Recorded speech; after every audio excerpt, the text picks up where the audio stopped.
It all started with what should have been the safest place in the world, home. But in this neighborhood, safety was the last thing anyone could count on. One resident suddenly found themselves at the center of a storm when the HOA decided their very way of living was unacceptable. At first, it seemed like just another petty rule. Then the warnings piled up, the threats grew sharper, and the harassment crossed a line no one could ignore. What do you do when the people meant to protect the community turn into its biggest threat? At first glance, the neighborhood seemed like the picture of perfection. Tree-lined streets, manicured lawns, neighbors who waved from across the driveways, the kind of place where families felt safe, where mornings were calm, and where the biggest worry should have been what to cook for dinner. For a while, that's exactly what it was for Sarah and her golden retriever, Milo. She'd saved for years to buy her little townhouse, proud to have a place to call her own, finally. Milo wasn't just her dog. He was her lifeline. Trained as a service animal after an accident left Sarah with mobility issues, he was more than a pet. He was independence, confidence, and comfort rolled into one. The HOA, on paper, promised to protect property values and ensure harmony. The glossy pamphlet she received at move-in talked about community pride, safety, and standards. It all sounded harmless, even helpful. She never imagined those very words would soon twist into threats, fines, and sleepless nights. Initially, everything seemed fine. Sarah kept her lawn tidy, parked in her assigned spot, and minded her business. But it wasn't long before she noticed the whispers.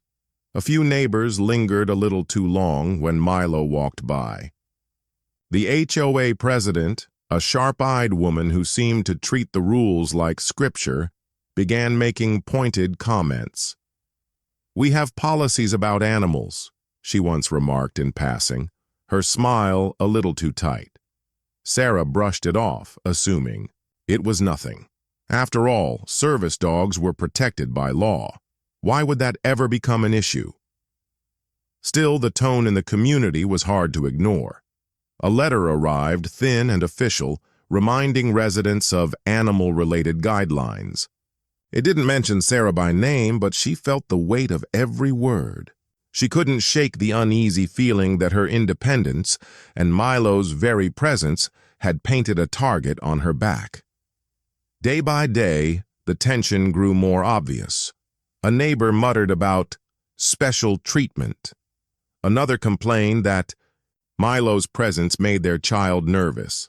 It wasn't hostile yet, just cold, judgmental, and heavy enough to unsettle her. And as the HOA board prepared for its next monthly meeting, Sarah had no idea her name, and Milo's, would become the centerpiece of a battle that would shatter her sense of safety in the one place she thought she could finally belong. The first real sign of trouble arrived in the form of a neatly folded envelope tucked beneath Sarah's front door. It looked like any other HOA notice, bland, impersonal, almost bureaucratic in tone.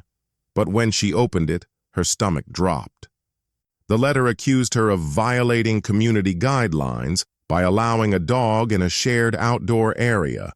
No acknowledgement of Milo's role as a service animal, no recognition of her legal rights, just cold words and a thinly veiled threat. Comply or face escalating fines. At first, Sarah tried to keep calm. Mistakes happen, she told herself.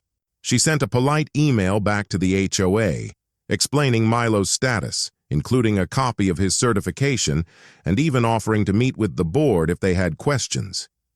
Days passed with no response. Then came another letter, this one harsher. The fine wasn't just threatened now, it was real. A demand for payment, complete with bold red lettering that screamed, "Final notice," even though it was the first time they had formally billed her. Sarah's hands shook as she held it. Was this really happening? She had done everything by the book, yet the HOA was treating her like a criminal, and the neighbors were starting to notice.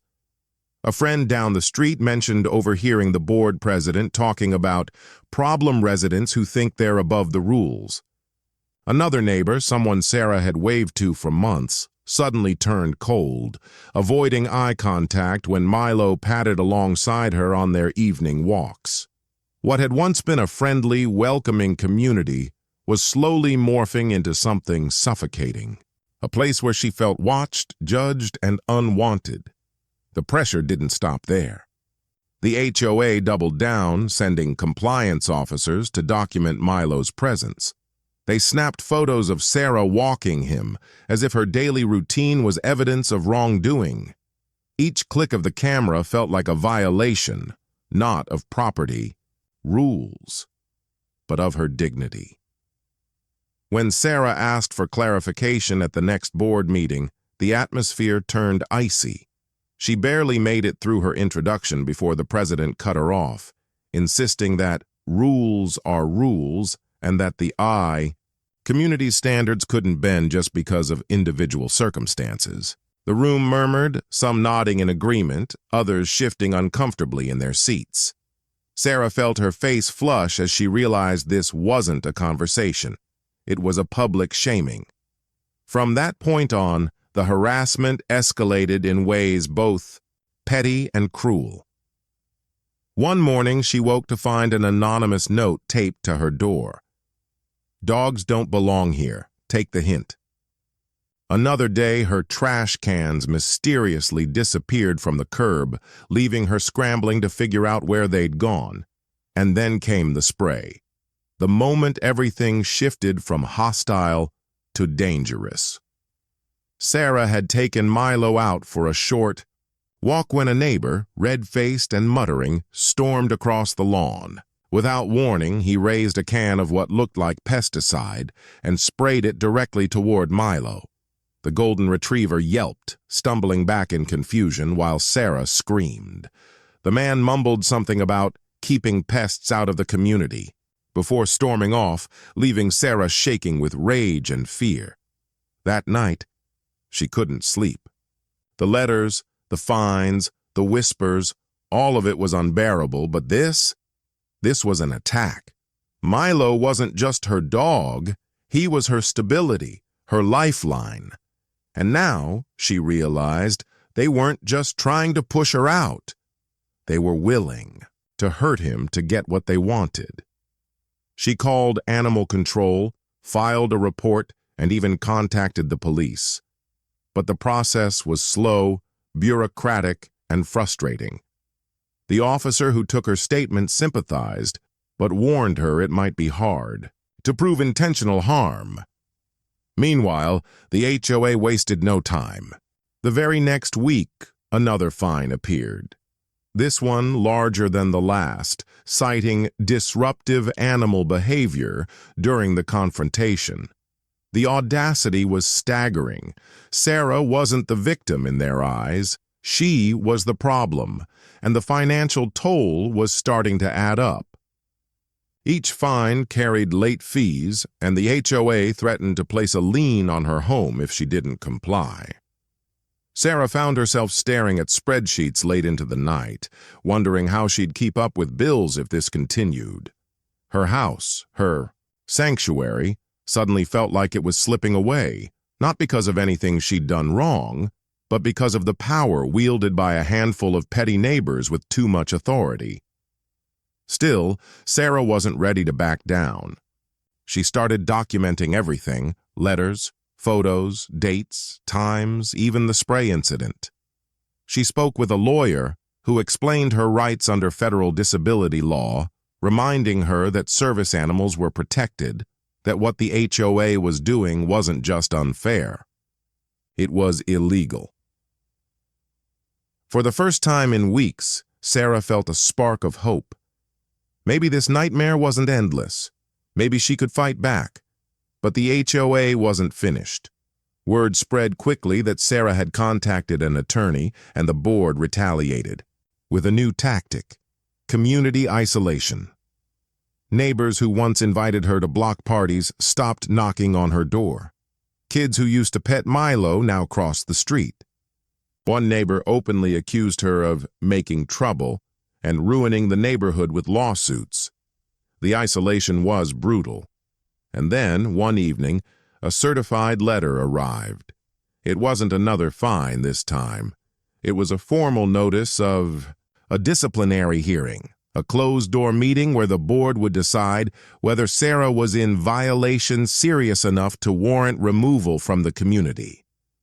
Her hands trembled as she read the words again and again. Removal? Could they even do that? The thought was terrifying, but deep down she knew this was the climax of their campaign. They wanted her gone. As she prepared for that meeting, Sarah gathered her evidence, her documents, and her courage. She wasn't just fighting for Milo anymore. She was fighting for her home, her dignity, and the principle that no one, not even an HOA, could strip away her rights. But when the day of the hearing came, she walked into a room that felt less like a fair tribunal and more like an ambush. The board members sat in a stiff row, papers stacked in front of them, eyes cold and unyielding. A handful of neighbors were present too, their faces unreadable. The president cleared her throat, announcing the charges with rehearsed authority. Sarah braced herself, knowing that whatever happened next would decide not only her future in the community, but also whether the HOA's reign of intimidation would finally be exposed for what it was. And just as the meeting began, the door opened, and in walked two uniformed officers. The room fell silent as the two officers stepped inside, their uniforms crisp, their presence impossible to ignore. The HOA president's voice faltered mid-sentence, the carefully rehearsed authority evaporating in an instant.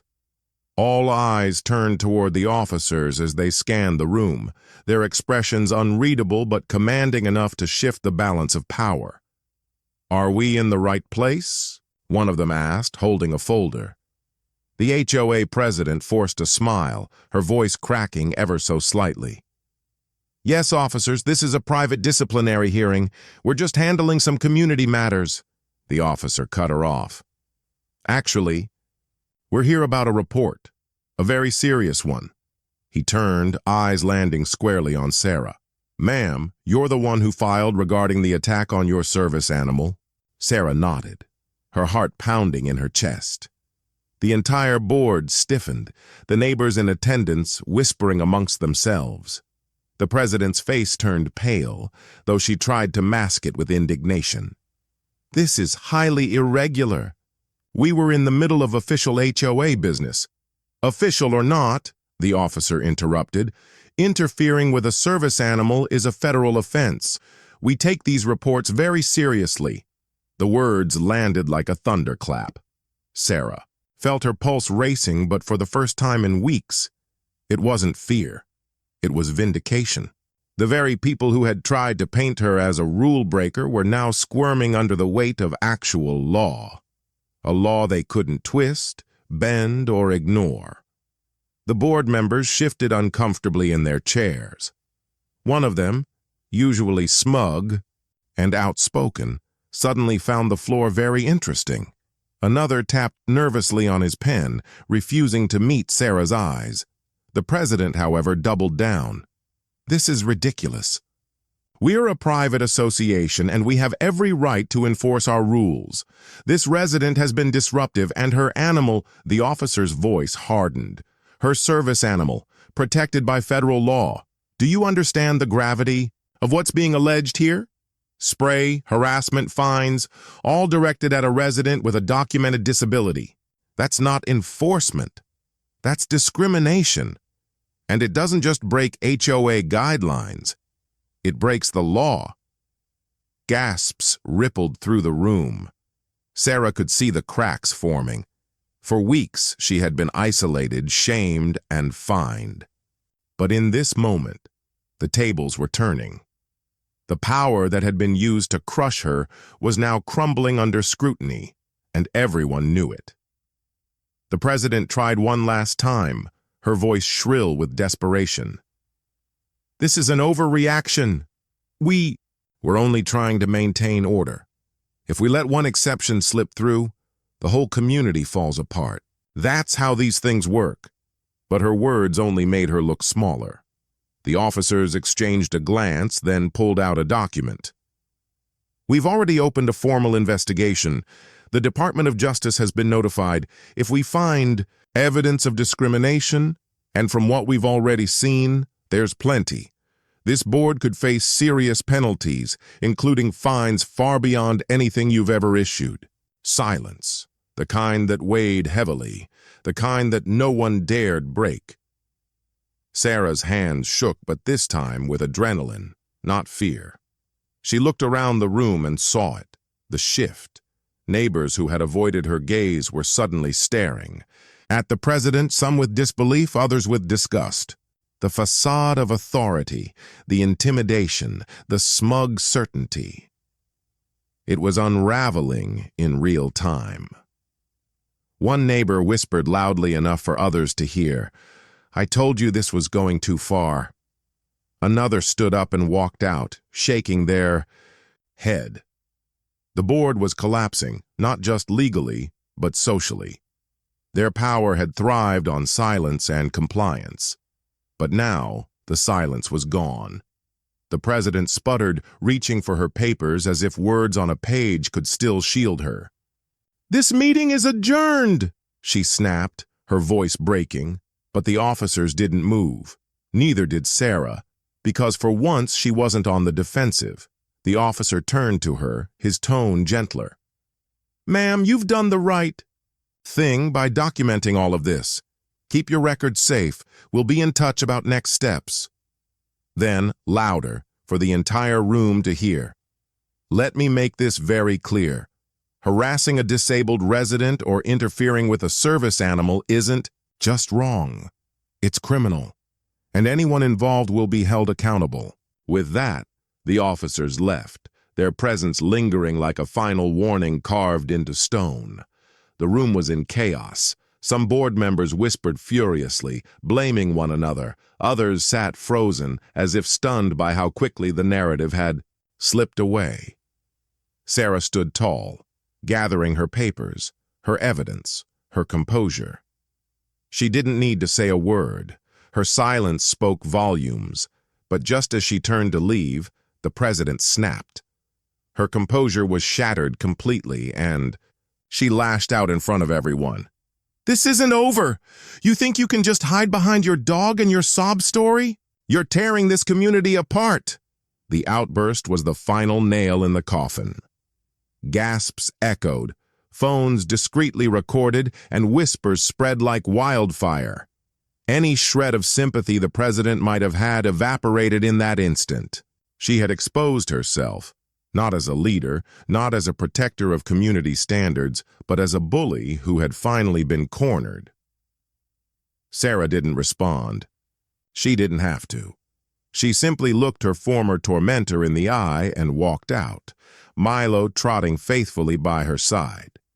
The sound of murmurs and judgment behind her wasn't directed at her anymore. It was aimed squarely at the people who had once controlled her every step. As she stepped outside, the night air hit her like a wave of relief. For the first time since the nightmare began, she could breathe. Milo nudged her hand gently, and she smiled through tears she hadn't realized were forming. But deep down, she knew this wasn't the end. The investigation was only beginning. The HOA's collapse was underway, but the real resolution, the consequences, the justice, the accountability was still to come. And when it came, it would be devastating. In the days that followed the boardroom confrontation, the neighborhood was buzzing. Whispers floated across manicured lawns, texts zipped through group chats, and for once Sarah wasn't the one under scrutiny.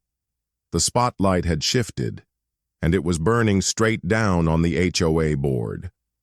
What had once been a fortress of control now looked like a collapsing house of cards.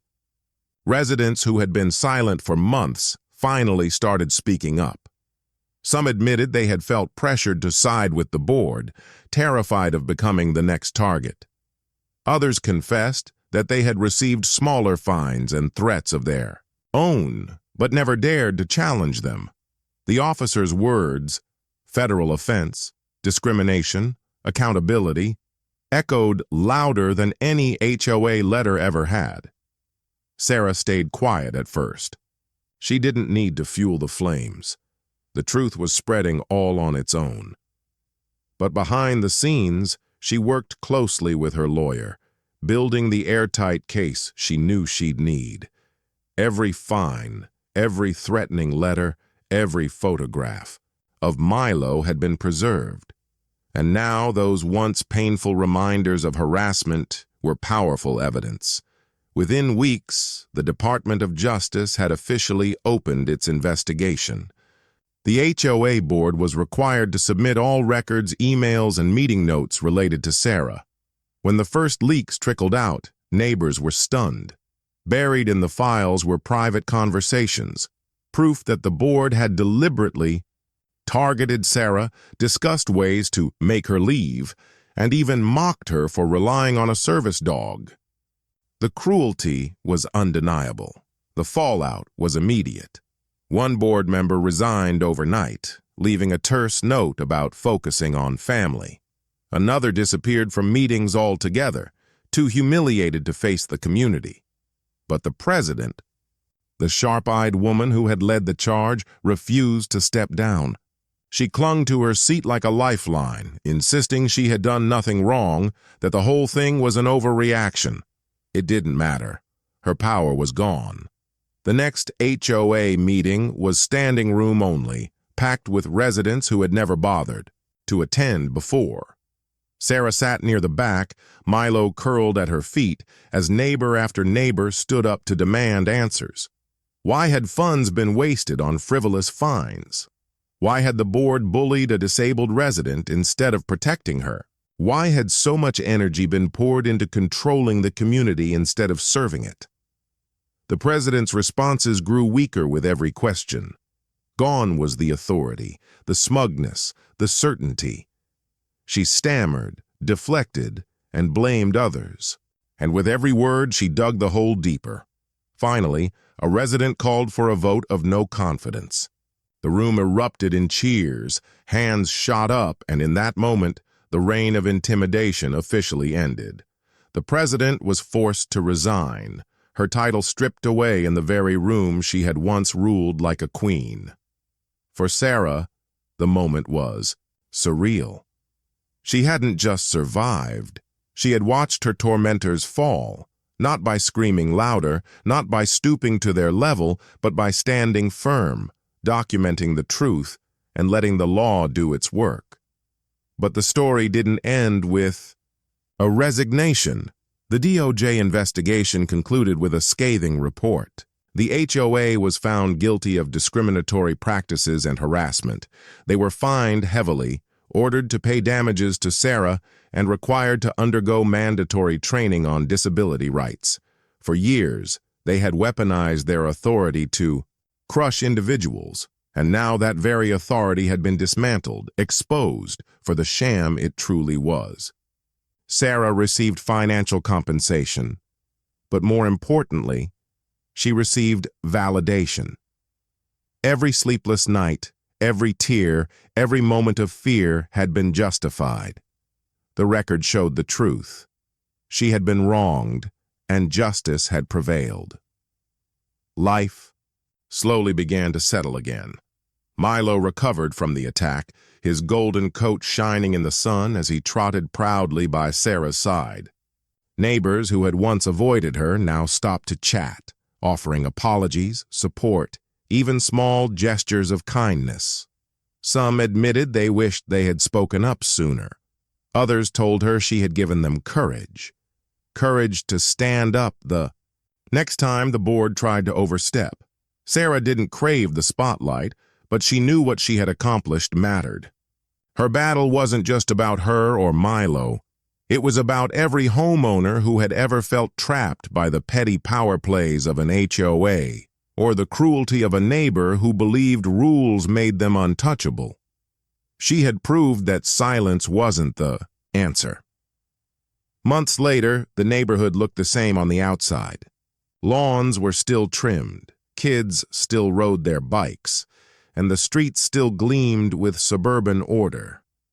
But beneath the surface, something had changed. The new board, made up of residents who actually cared about the community, worked with transparency, listening instead of dictating, guiding instead of threatening. And while not every problem vanished, the oppressive atmosphere was gone. For Sarah, the biggest change was internal. The fear that had once haunted her steps had been replaced with strength. Every time she held Milo's leash, she was reminded of what they had endured together and of what they had overcome. One evening, as she sat on her porch, Milo resting his head on her knee, she reflected on the journey. What started as a nightmare had turned into a lesson.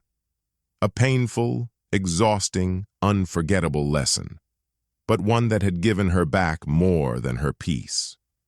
It had given her a voice, and that voice carried a message. Home should never be a battlefield. The people we trust to protect our neighborhood should never be allowed to weaponize that trust. And when they do, when they cross the line from order into oppression, it's not just our right to fight back, it's our responsibility. Sarah had fought back, she had won. And in doing so, she had left a mark not just on her street, but on everyone who heard her story.